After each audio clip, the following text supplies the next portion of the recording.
미국의 미주리주의 캔사스 시티라는 곳에서 목회하는 윌 보웬이라고 하는 목사님이 있습니다. 이분이 지금부터 한 5년쯤 전에 여름 독서 클럽을 준비하던 중에 우리 사람이 겪는 여러 가지 불행 가운데 그 근본에는, 그 뿌리에는 불평이라고 하는 것이 자리 잡고 있다 하는 것을 깨닫게 되었다고 합니다. 그래서 그는 불평이 없는 세상을 만들면 사람들이 모두 행복해질 수 있다, 그렇게 말하면서 불평 없는 세상 캠페인을 벌이기 시작했습니다. 그리고 그 후에 그것이 책으로 또 나오게 되었습니다. 그 원래의 캠페인의 이름은 이렇게 Complain Free World라고 하는 이름을 가진 캠페인이었습니다. 불평을 없애자, 불평을 근절하자는 의식 개선 프로그램의 일환이었습니다. 부정적인 말을 하게 되면 부정적인 생각이 들어오게 되고, 또 부정적인 생각 때문에 여지없이 부정적인 결과를 가져오게 된다. 그러므로 성공적인 인생을 원한다고 하면 부정적인 생각, 불평, 이것을 멈춰야 한다 하고 강조하기 시작한 것입니다. 이 캔사스 시티에 200명에서 250명쯤 되는 그리 크지 않은 교회에서 시작된 이 불평 없는 세상이라고 하는 캠페인이 입소문을 타고 미국 전체에 퍼지기 시작했습니다. 게다가 유명한 이 오프라 윈프리라고 하는 사람의 쇼에서 소개가 되고, NBC 방송에서 하는 투데이 쇼에서도 소개가 되었습니다. 이제는 미국뿐만 아니라 전 세계적으로 이 운동이 이제 널리 알려지게 된 것입니다. 그러자 모든 사람들이 이 운동에 참가하기를 원했고, 이 운동에서 사용되어지는 보라색 고무밴드를 보내달라 하는 요청이 빗발치게 되었다고 합니다. 이 프로그램은 보라색으로 팔찌를 만들고 그 보라색 고무밴드를 한 손목에 끼우고 있다가 불평을 하게 되면, 그것을 깨닫게 되면 이 한쪽에 있었던 고무밴드를 다른 한 손으로 옮기는 것입니다. 만약 이것을 한쪽에 차고 있는데 21일 동안, 그러니까 3주일 동안 계속해서 한 번도 옮기지 않았다면, 다시 말하면 3주 동안 불평을 참고 불평을 하지 않으면서 살 수 있었다고 하면 이것이 성공하게 되는 것이고, 이제 21일만 참으면 그 다음서부터는 다시 불평하지 않아도 될 만큼 완전하게 그 불평이 치료된 것이다, 이렇게 말하는 것입니다. 왜 보라색 밴드를 사용했느냐 하니까 그 이 보라색이 주는 의미가 있는데, 그 상징하는 의미가 바로 변화라고 하는 의미이기 때문입니다. 그리고 21일 동안 이 일을 실시하는 이유는 심리학적으로 사람의 습관이 완전하게 개조되는데 필요한 시간이 21일이 걸리기 때문에, 그렇게 21일을 한 번도 불평하지 않고 보내게 된다고 하면 성공할 것이라고 하는 데에서 착안한 것입니다. 놀라운 것은 사람들이 이것을 생각하고 보라색 밴드를 차기 시작하고, 그리고 정말 이 말처럼 불평이 없이 이렇게 살아가는 훈련을 하게 된 것입니다. 물론 모든 사람들이 성공하지는 못했습니다. 여러 사람들이 21일 동안 그 시도를 했지만 성공한 사람은 별로 되지 않습니다. 그럼에도 불구하고 이렇게 불평 없이 살기로 결심하고 21일 동안 불평하지 말아야 되겠다 하고 시도해 본 사람들 모두가 간증하기를, 이 프로그램에 참여하고 난 다음에서부터 스트레스가 없어졌다, 이 프로그램에 참여한 다음서부터 만성 스트레스가 사라졌다, 그리고 대인관계가 몰라보게 좋아지고 우리 가족관계가 훨씬 더 좋아지고 전보다 훨씬 더 행복한 사람이 됐다라고 간증한 것입니다.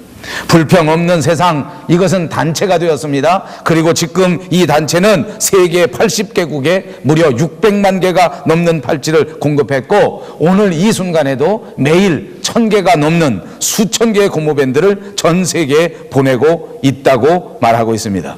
이 책에서는 우리가 무엇에 대하여 불평하고 있는지, 그리고 왜 불평을 하고 있는지, 또 불평하는 세상이 얼마나 고달픈 인생이 되는 것인지 하는 것을 잘 설명해 주고 있습니다. 이것을 토대로 해서 불평을 끊을 수 있는 아주 중요한 원칙을 책이 제시하고 있는 것입니다. 독자로 하여금 불평을 끊고 더 슬기롭게, 더 즐겁게, 더 행복한 삶을 살 수 있도록 이끌어주는 것입니다. 이 책에서 지적한 것은 불평이 습관이 된다고 조언하는 것입니다. 이것은 습관이 되어 부정적인 결과를 가져오게 되고 결국은 행복한 삶에서 멀어지게 하고 결단코 성공할 수 없는 실패의 삶으로 귀착되게 만든다는 것입니다. 사실 우리는 매일매일 순간마다 수없이 불평을 내뱉고 살아가고 있습니다. 그만큼 우리가 내뱉는 불평 때문에 우리 자신의 삶이 피폐해지고 우리 자신의 삶의 불행을 자초하고 있다는 것입니다. 불평에서부터 자유로워질 때, 불평에서부터 멀어지게 될 때 우리는 행복을 찾을 수 있고 행복한 삶을 누릴 수 있게 될 줄로 믿습니다. 나 한 사람이 불평을 그치게 되면 나만 행복해지는 것이 아니라 내 주변에 있는 모든 사람들도 함께 즐거워지고 함께 행복해진다는 것입니다. 이렇게 불평을 극복하는 일은 정말 중요한 일입니다. 성경에 보니까 불평을 극복하는 또 다른 확실한 방법을 소개하고 있습니다. 그것은 다름 아닌 적극적으로 감사하는 것입니다. 만약 우리가 적극적으로 감사하면서 살 수 있다고 하면 불평을 효과적으로 극복할 수 있다는 것입니다. 우리 사람은 두 가지 부류의 사람들이 있습니다. 한 사람은 불평하는 사람, 또 다른 사람은 감사하는 사람입니다. 여러분 잘 생각해 보십시오. 환경은 그다지 다르지 않습니다. 똑같은 형편, 똑같은 인생의 조건에서 살아가지만 어떤 한 사람의 부류들은 계속해서 자기의 조건을 불평하고 자기의 삶을 불평합니다. 그러나 똑같은 인생의 조건에서도 또 다른 한쪽의 사람은 그것을 받아들이고 그것을 감사하면서 살아가는 사람이 있다는 말입니다. 이스라엘 사람들은 감사보다는 불평이 언제나 체질화되어 있는 백성처럼 보여집니다. 그들은 광야에 40년을 살아가면서 계속하여 원망하고 계속하여 불평을 되풀이했습니다. 새로운 상황이 생길 때마다 원망부터 시작합니다. 이상한 상황이 생겨질 때마다 또 예기치 못했던 상황이 생겨질 때마다 그들은 언제나 원망 먼저 하고 불평 먼저 했던 민족이었습니다. 그들의 불평은 홍해 앞에 들어섰을 때에 하나님이 기적을 베풀어 주시는 그 전에 계속하여 원망하고 계속해서 불평했습니다. 광야에 들어섰을 때는 어쨌습니까? 고기가 먹고 싶다고 원망하고 불평하고 투정합니다. 결국 그들은 모두가 다 불평 때문에 불행을 자초하게 되고 약속의 땅 가나안 땅에 들어가지 못하는 비극적인 결과를 맞이할 수밖에 없었습니다. 오늘 본문에서는 감사를 잃어버린 그 불행한 사람들의 모습을 소개하고 있습니다. 그 첫 번째로는 긍휼히 여김을 받고 싶은 사람들이 소개되고 있는 것입니다. 성경에 기록된 오늘 병자들은 바로 문둥병자, 나병 환자였습니다. 그들은 부정한 병 또는 저주받은 병이라고 하는 병이 걸린 사람들입니다. 당시에는 치료약이 없었기 때문에 이 나병에 걸리기만 하면, 문둥병에 걸리기만 하면 그대로 죽을 수밖에 없는 병이었습니다. 그러나 요즘은 의학이 발전해서 이 병이 불치의 병이 아니고 이제는 잘 치료하면 완치가 가능한 병이 되었다고 합니다. 그래서 우리는 더 이상 이 병을 문둥병이라고 부르지도 않고 우리는 더 이상 이 병을 나병이라고 부르지도 않습니다. 한센시 병이라고 부르고 있습니다. 그러나 여러분, 오늘 우리가 성경을 해석할 때에는 오늘의 시대에서 오늘의 상황에서 이해하는 것이 아니라 당시의 역사적 배경에서 당시의 상황에서 성경을 이해하는 것이 중요합니다. 그때 당시에는 이 병이 고칠 수 없는 병이었습니다. 치료가 불가능합니다. 그렇기 때문에 당연히 모든 사람들이 생각할 때 이 병은 저주받은 병이요, 이 병은 별로 깨끗하지 못한 병이다 하는 인식이 강하게 자리 잡고 있었습니다. 그래서 사람들은 이 나병에 걸린 사람들, 문둥병에 걸린 사람들은 자기들 주변에서 생활하지 못하게 했습니다. 격리하여 따로 생활을 하게 만들었습니다. 원치 않게 불행한 삶을 살 수밖에 없는 사람들이 바로 문둥병자요, 나병 환자요, 한센 병자들이었다는 말입니다. 그래서 그들은 모여서 살았습니다. 자기같이 병든 사람들끼리 함께 살았단 말입니다. 누구든지 혼자 다닐 수가 없었습니다. 다 늘 무리를 지니면서 살아야 했습니다. 그 병에 걸리면 신분이 모두 없어집니다. 유대인이든 이방인이든 무조건 병자들 무리 속에 섞여서 살아야만 했습니다. 높은 지위에 있었어도 소용없습니다. 또는 남자나 여자가 되어도 소용이 없습니다. 무조건 이 병자들끼리 모여서 살아야 합니다. 그리고 정상적인 사람들이 자기 주변에 가까이 오게 되면 자기가 병자라고 하는 사실을 알려야 될 책임이 있습니다. 깡통을 막 두드리면서 나는 이런 병에 걸린 사람이다, 나는 이런 저주받은 병에 걸린 사람이다 하면서 다른 사람들이 자신들에게 접근하지 못하도록 만들어야 할 책임이 그들 스스로에게 있었단 말입니다. 그렇게 살아야 했습니다. 그야말로 불쌍히 여김을 받을 수밖에 없는 사람들 아닙니까? 그야말로 긍휼이 필요한 사람들이었습니다. 오늘 본문에 보니까 그들이 예수님을 만나게 되었습니다. 예수님을 보았지만 예수님 앞에 가까이 올 수가 없었습니다. 그들이 할 수 있는 것은 멀리서 예수님을 바라보면서 예수님 앞에 크게 소리를 칠 수 있는 일밖에 없었습니다. 가까이 올 수가 없습니다. 예수님이 자기를 고쳐주실 수 있는 분인데, 자기를 치료해 주실 수 있는 분이 바로 저 앞에 있는데 그분 앞에 가까이 갈 수가 없는 존재들이었다는 말입니다. 그들이 할 수 있는 일은 오직 소리를 지르는 것밖에 없었습니다. 아무 할 수 있는 능력이 없는 사람들, 아무 힘이 없는 사람들, 사회적으로 완전히 다른 모든 사람들에게 소외된 사람들의 모습입니다. 여러분, 사실은 이렇게 소리를 지를 곳도 없는 사람들도 있습니다. 더 소외되고, 더 정말 힘든데, 더 정말 아픈데, 더 정말 억울한 일을 당했는데 어디에다 하소연도 할 수 없는, 소리도 지를 수 없는 사람들이 우리 주변에는 없지 않습니다. 격하게 소리를 지고 호공에 대고 외치는 사람들도 있단 말입니다. 어찌 보면 오늘 이 10사람의 문둥병자들은, 이 10사람의 나병 환자들은 그나마 소리 지를 수 있는 곳이 있다고 하는 것이 그 사람들에게 남은 마지막 소망인지도 모릅니다. 어딘가 소리를 지를 수 있는 것, 어딘가 예수님을 만나서 예수님 앞에 하소연할 수 있다고 하는 이 사실은 어찌 보면 이들에게 주어진 마지막 은혜가 아닌가, 이렇게 생각할 수 있습니다. 이것이 어찌 보면 이들에게 희망이요, 이들에게 소망입니다. 사랑하는 여러분, 우리가 이 세상 살면서 때로는 우리도 이렇게 소외되고 이렇게 외롭고 이렇게 쓸쓸할 때가 있을 수 있습니다. 그러나 여전히 우리에게 소망이 있습니다. 우리는 예수님 앞에 나아가 예수님 앞에 소리 지를 수 있는 사람입니다. 주여 나를 도와주시옵소서, 주여 나를 불쌍히 여겨 주시옵소서 라고 소리 지를 수 있는 저와 여러분의 희망을 기억하시고 주님 앞에 나아가 소리 지를 수 있는 여러분 모두가 되시기를 주님의 이름으로 축복합니다. 소리 지르십시오. 주여 도와주십시오. 주님 저를 긍휼히 여겨주십시오. 정말 이 10사람의 나병 환자처럼 하나님 앞에 간절히 뜨겁게 외치실 수 있는 여러분들이 되시기를 바랍니다. 그러면 우리 예수님은 결단코 우리를 지나치지 아니하시고 그 가시던 발걸음을 멈추시고 반드시 우리를 향하여 은혜의 말씀으로 대답해 주실 줄로 믿습니다. 그들의 간절한 소리를 예수님은 들으셨습니다. 그리고 발걸음을 멈추셨습니다. 그리고 말씀하십니다. 가서 제사장들에게 너희 몸을 보이라. 놀라운 말씀입니다. 기적적인 말씀입니다. 혁명적인 말씀입니다. 왜냐하면 이 말씀이 그들이 몸이 다 치료되어서 제사장 앞에 나아가 완치되었다고 하는 사실을 보여줄 수 있을 때에만 할 수 있는 말이기 때문입니다. 제사장 앞에 가서 보이라는 말은 그들이 더 이상 문둥병자가 아니라는 말입니다. 그들이 더 이상 나병 환자가 아니란 말입니다. 이들이 완전히 치료되었을 때에만 갈 수 있는 곳이 제사장 앞으로 가는 것인데 그렇게 가라고 명령한 것입니다. 만약 병이 고쳐지지 않은 상태에서 제사장에게 갔다면 그들은 마지막 남은 목숨마저 부지할 수 없는 형편이 될 것입니다. 그런데 제사장에게 가라는 것입니다.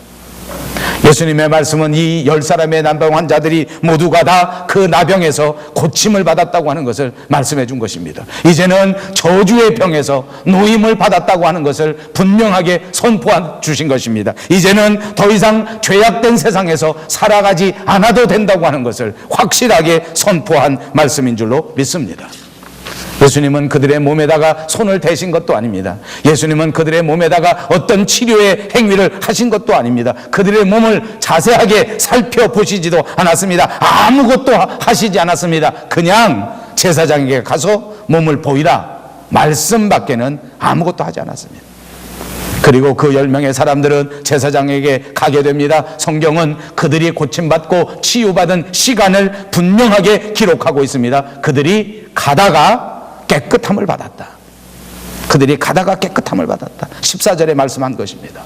여러분 명심하십시오. 그들이 예수님에게 소리를 지르고 예수님이 그 소리에 대답하시면서 예수님이 말씀하셨을 그때에 그들이 고침을 받은 것이 아닙니다. 그 말씀을 듣고 말씀에 순종하여 제사장 앞으로 가다가 깨끗이 나음을 받게 된 것입니다. 말씀을 듣고 발걸음을 옮기는 그 순간에 깨끗하게 되고 그 순간에 바로 치유의 은총을 체험하게 된 것입니다. 그들이 발걸음을 몇 걸음을 뛰었는지는 알 수 없습니다. 그러나 분명한 것은 그들이 발걸음을 떼어 그들의 길을 걸어갈 때, 그들의 말씀의 길에 순종할 때 그들의 질병이 깨끗이 나음받았다고 하는 사실인 것입니다. 사랑하는 여러분, 믿음으로 산다고 하는 것은 바로 이런 것을 의미하는 것입니다. 자신들의 지식, 자신들의 경험, 자신들의 상식, 자신들의 논리, 이런 것으로는 아무리 생각해 보아도 이해할 수 없지만은, 받아들일 수 없지만은, 그러나 주님이 말씀하시니까 그 말씀을 붙잡고 그대로 순종하는 그 순간에 하나님의 기적의 역사가 체험하게 되는 것입니다. 이것이 성경 모든 곳에 기록되어져 있는 성경의 이야기인 줄로 믿습니다. 이스라엘 백성들이 언약궤를 메고 요단강을 건널 때에도 그들이 발을 이 강을 향해서 내디딜 그 순간에 기적적인 역사, 강이 갈라지는 역사가 시행됐다는 것을 기억합니다. 말씀을 듣고 순종하는 것, 그것이 기적을 만날 수 있는 순간이라고 하는 사실을 오늘 우리는 명심 또 명심하시기를 바랍니다. 사랑하는 여러분, 여러분은 하나님의 말씀을 들으셨습니까? 사랑하는 여러분, 여러분은 하나님의 말씀을 듣다가, 하나님의 말씀을 읽다가 마음속에 깊은 감동을 받은 적이 있습니까?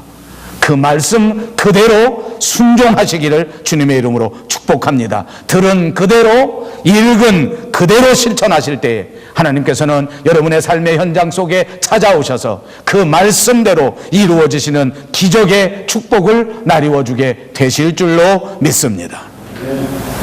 오늘 이 10명의 나병 환자들은 모두가 다 예수님의 긍휼하심을 받았습니다. 그들은 발걸음을 옮겨서 제사장 앞으로 향하여 걸어가게 된 것입니다. 그들의 마음은 과연 어땠겠습니까? 정말로 나는 고침을 받은 것인가? 정말로 나는 이 나병에서 고침을 받은 것인가? 이거 정말 내가 믿어도 되는 것인가? 정말 내가 예수님을 믿고 새 생명을 얻었다고 하는데 내가 새 생명 얻은 것인가? 괜히 제사장 앞에 갔다가 혼쭐만 나고 돌아오는 것 아닌가? 별의별 생각이 다 들었을 것입니다. 여러분 어떻습니까? 우리가 처음 예수님을 믿고 살아가기로 하고 하나님의 자녀가 되었다는 확신이 들었을 그때에도 우리들 중에 많은 사람들은 아마 이런 생각들이 오고 갈 것입니다. 내가 정말 구원받기는 한 것인가? 내가 정말 하나님의 은혜 안에 들어간 것인가? 내가 정말 하나님의 품 안에서 살 수 있는 것인가?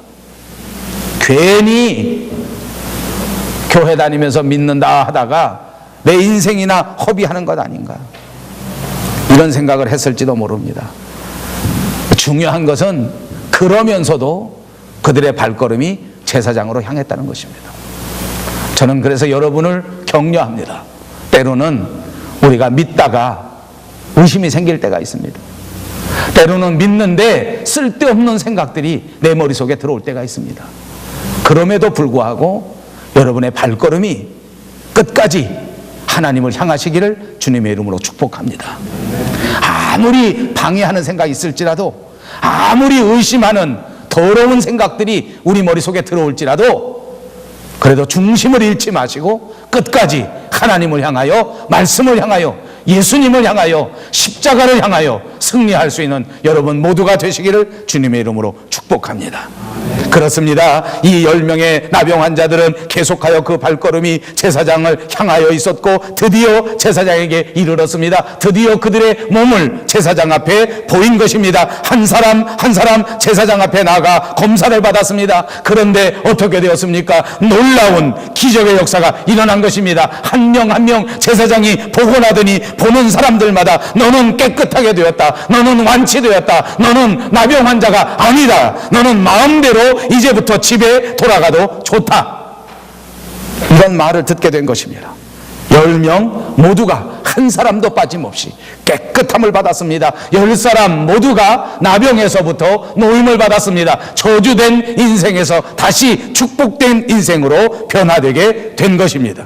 여러분, 얼마나 놀라운 일입니까? 얼마나 좋았겠습니까? 얼마나 감격스러웠겠습니까? 정말로 나병에 걸려서, 문둥병에 걸려서, 정말로 저주받은 병에 걸려서 가족들과 떨어져 살아야 했고, 신분 모두를 잃어야 했고, 가진 모든 재산을 잃어야 했고, 가족들과도 같이 살 수 없었던 이런 처참한 신분에 빠졌던 사람들이 예수님의 말씀 한마디에 새 생명을 얻은 것입니다. 새 생명을 얻었습니다. 이제 자기 집에 다시 돌아가도 괜찮습니다. 이제 다시 과거에 가졌던 모든 삶의 신분을 회복하게 된 것 아닙니까? 가족도 회복하게 됐습니다. 직장도 회복할 수 있을 것입니다. 건강도 회복되었습니다. 이제는 사람들과의 인간관계도 모두가 다 회복될 수 있는 것입니다. 그야말로 감격 그 자체입니다. 그야말로 감동 그 자체가 아니겠습니까? 이제 더 이상 자신의 병이 자신을 올무가 되지 않습니다. 이제 더 짐승처럼 살지 않아도 됐습니다. 이제 정말 꿈 같은 일이 벌어진 것입니다. 사실 예수님이 하신 것은 별로 없습니다. 돌이켜보니까 내 환부를 만져주고 내 환부를 애달프게 쓰다듬어주고 무슨 치료를 해주고 하신 것도 아무것도 없었습니다. 만져주신 적도 없고 애타게 눈물 흘려주신 적도 없습니다. 그냥 말씀 한마디 한 것뿐인데 어떻게 내가 이렇게 깨끗함을 받았는지, 다 깨끗함을 받고 나니까 그때 더 의심이 들기 시작하는 겁니다. 마음속에 사실은 이게 정말일까 아닐까 하는 생각이 있을 때에도 그래도 중심을 잃지 않고 내 발걸음은 제사장으로 향하고 내 발걸음은 그래도 순종을 향해서 걸어왔었는데 막상 다 고쳐지고 나니까 이 10사람의 마음속에는 더 큰 의심이 들어오게 된 거예요. 더 큰 의심이 들어오게. 이게 정말 예수님이 고쳐준 건가? 이게 정말 내가 믿어서 된 것인가? 이게 정말 내가 기도해서 된 것인가? 아무 생각이 나지 않았습니다. 그 10사람 가운데 한 사람만, 10사람 중에 한 사람만 집으로 가지 않고 예수님 앞으로 뛰어왔습니다. 나머지 9사람 어디로 갔단 말입니까? 다 집으로 뛰어갔습니다. 다 집으로 얼마나 감격했는지 얼마나 좋았는지 다 집으로 갔어요. 근데 그 중에 한 명, 그것도 이방인 사마리아 사람, 그 사람만 집으로 간 게 아니라 예수님 앞으로 뛰어온 거예요. 예수님 앞으로 뛰어서 막 뛰어서 예수님 앞에 와가지고 주님, 제가 이렇게 깨끗함을 받았습니다. 주님이 제사장에 가서 보이라 말씀하셨는데 그 말씀 듣고 순종했더니 주님, 제가 이렇게 깨끗함을 받았습니다. 완전히 나았다고 합니다. 이제 더 이상 저주의 병에 매여 있지 않는다고 합니다. 이제 저는 자유로운 사람이 되었다고 제사장이 말했습니다. 주님, 감사합니다. 고맙습니다. 그냥 엎드려져서 주님 앞에 감사를 드렸습니다. 예수님은 그런데 그 감사를 받으시면서 10사람을 고쳐주셨는데 한 사람만 돌아온 사실에 마음이 무거우셨습니다. 마음이 아프셨습니다. 왜 이 9사람은 도대체 감사를 모른 걸까요? 도대체 이 9사람은 지금 어디로 간 걸까요? 뻔합니다. 집으로 돌아갔습니다. 뻔합니다. 자기 고향으로 돌아갔습니다. 문둥병 걸려서 그동안에 가보지 못했던 자기 집, 나병 때문에 만나지 못했던 자기 가족, 아내, 남편, 자식, 너무너무 그리워하던 가족의 품으로 뛰어가지 않았겠습니까? 여러분, 한 번 더 생각해 볼까요? 사실 감사는 의무가 아닙니다. 사실 감사는 꼭 해야 되는 거 아닙니다. 또 예수님이 말씀하실 때 내가 이렇게 해줄 테니까 너 반드시 돌아와서 나한테 감사하거라. 내가 이렇게 해줄 테니까 너는 갈 때 집에 먼저 가지 말고 나한테 먼저 와야 한다. 이렇게 약속하시고 이렇게 우리에게 의무를 주었다면 했을지도 모릅니다. 그런데 예수님이 그런 의무를 우리에게 주어 보신 적이 없습니다. 내가 은혜 줄 테니까 너 꼭 나한테 돌아와서 감사해라 말씀하신 적이 한 번도 없었죠. 예수님의 일생을 살펴볼 때, 목사인 제가 볼 때 예수님은 사람들이 돌아와서 감사하는 거 기대하시지 않았을 겁니다. 다 아셨어요. 어떨 때 보면 예수님은 그래, 나한테 오는 것보다 먼저 너희 가족들에게 돌아가서 가족들하고 즐겁게 지내거라, 이렇게 말씀하실 분이라고 저는 상상합니다. 그런데 오늘 보니까 제가 상상하는 예수님의 모습이 아니에요. 예수님이 서운하셨어요. 의무는 아니었는데 반드시 돌아와서 감사할 이유는 없을지 모르지만 그러나 예수님이 기다리셨습니다. 돌아와서 감사할 것이라고 기다리셨어요. 그들이 오지 않으니까 이렇게 말한 것 아닙니까? 아홉은 어디 있느냐? 아홉은 어디 갔냐 도대체? 나한테 먼저 와서 감사하고 그리고 돌아가서도 될 것인데 어째서 감사하러 오지 아니하고 지금 아무도 없단 말이냐? 여러분, 이스라엘 사람들이 지키는 탈무드라고 하는 것에는 이런 말이 있습니다. 감사를 모르는 자를 벌하는 벌칙이 없는 것은 감사할 줄 모르는 자는 이미 불행으로 벌하셨기 때문이다.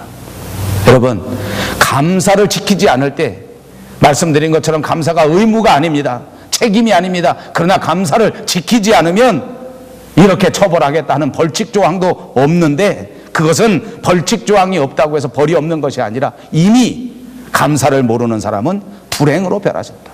감사할 줄 모를 때 불행이라고 하는 것이 그 사람의 삶을 전반적으로 붙들고 있는다는 것입니다.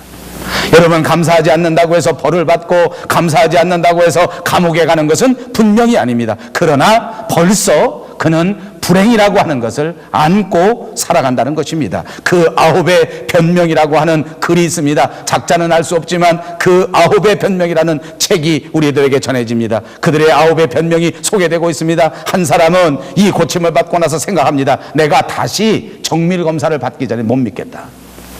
이 제사장이 잘못 본지도 모르니까 이 병이 그냥 쉽게 고쳐지는 병이 아닌데 어떻게 예수님 말씀 하나로 고치느냐. 그러니까 내가 다시 의사한테 가든지 아니면 제사장한테 가서 다시 정밀검사를 받아야 되겠다. 그러니까 두 번째 사람은 나음 받았는데 이렇게 생각합니다. 혹시 한 번 더 봐야 된다. 오늘은 나은 것 같이 보이는지 모르겠는데 내일 가면 또 재발될지 모르니까 지금 섣불리 가서 감사하고 이럴 때가 아니야. 한 번 더 보고 2, 3일 더 지나보고 그때 가서 어떻게 해야 되겠다. 이렇게 변명했다는 것입니다. 이거 여러분 성경에 나오는 얘기가 아니고 어떤 사람이 글에다 쓴 거예요. 너무 재밌어서 제가 적어온 거예요. 어쩌면 우리 마음하고 이렇게 똑같은가 싶어서 제가 적어온 것이지 성경 말씀은 아닙니다. 너무 심각하게 듣지 마십시오. 그냥 가만히 생각해 보세요. 두 번째 사람 그래서 재발 가능성 때문에 지금 감사한지 안 온 거예요. 세 번째 사람은 이렇게 생각합니다. 본래 회의론자이기 때문에 아하 그러면 그렇지 내가 이게 문둥병이 아니었어. 이게 피부병이었던 거야. 아이고 교회 나중에 원래가 교회 같은 데 가서 이렇게 되는 게 아니야. 내가 병이 아니었던 거예요. 웃는 사람은 다 여기 속한 사람들이. 또 네 번째 사람이 있습니다. 이 사람은 또 자연현상으로 봐. 아 맞다. 내가 드디어 나을 때가 됐구나. 그래 맞아. 예수님이 내 위에다 손을 얹은 것도 아니고 그분이 무슨 약을 준 것도 아니고 그분이 나를 위해서 무슨 특별한 처방을 내준 것도 아닌데 내가 나은 것은 저절로 나을 때가 된 것이다. 그리고 또 다섯 번째 사람은 이제 나음 받은 것은 알았습니다. 그런데 지금 자기에게 가장 중요한 것은 내가 병 걸리기 전에 내 집에 가지고 있었던 논밭, 내가 가지고 있었던 건물, 그 재산이 지금 어떻게 되는지 너무 궁금해서 지금 빨리 다시 뛰어가서 이 내가 전에 가지고 있었던 내 재산 이제 이걸 알아야 되겠다. 이제 다시 고침 받았으니까 분명히 먹고 살아야 되니까 이게 중요하지 않느냐. 그래서 돌아갔다는 것입니다. 또 어떤 사람은 병 걸리기 전에 자기 아내를 생각합니다. 이제 정말 내가 병 걸렸기 때문에 같이 살 수도 없어서 그래서 헤어졌는데 빨리 가야지. 혹시 내가 조금 늦게 가서 딴 남자한테 시집 가버리면 내가 닭 줬던 게 지붕 쳐다보는 꼴이 되니까 빨리 쫓아가야 되겠다 하고 가버렸다는 것입니다. 또 한 사람은 생각합니다. 예수님께서 내게 특별하게 해주신 게 없어.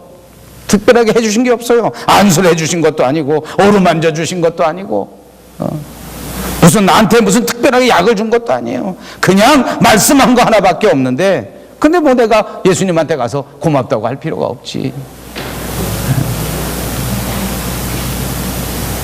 웃는 사람이 없네. 저는 제가 이 대목을 이 글을 읽으면서 얼마나 은혜가 되는지 몰라요. 어쩌면 우리의 심리 상태 이렇게 잘할까. 맞아요. 우리는 그렇게 생각합니다. 예수님이 우리한테 해주신 게 없네. 해주신 게 없어요.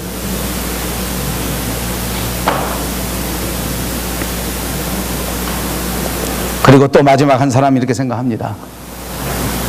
예수님이 나를 이렇게 고쳐주셨는데 이제 내가 정신 차리고 보니까 내 행색이 이 진짜 문둥병자 행색이에요.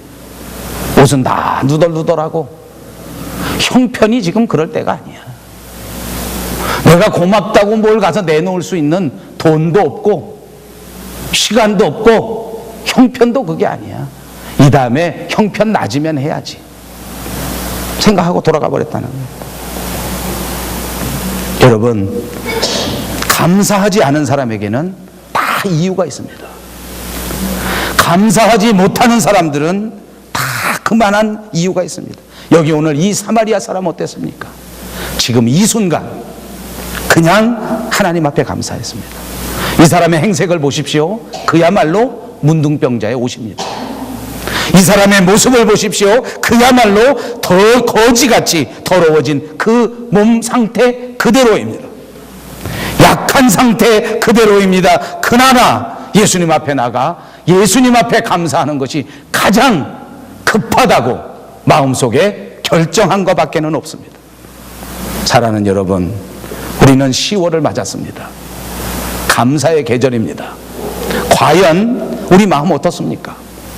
혹시 감사는 잃어버린 채 아무 생각 없이 그냥 돌아가 버린 이 9사람의 모습 속에 여러분 자신의 모습이 비춰지지 않는가 생각해 보시기 바랍니다.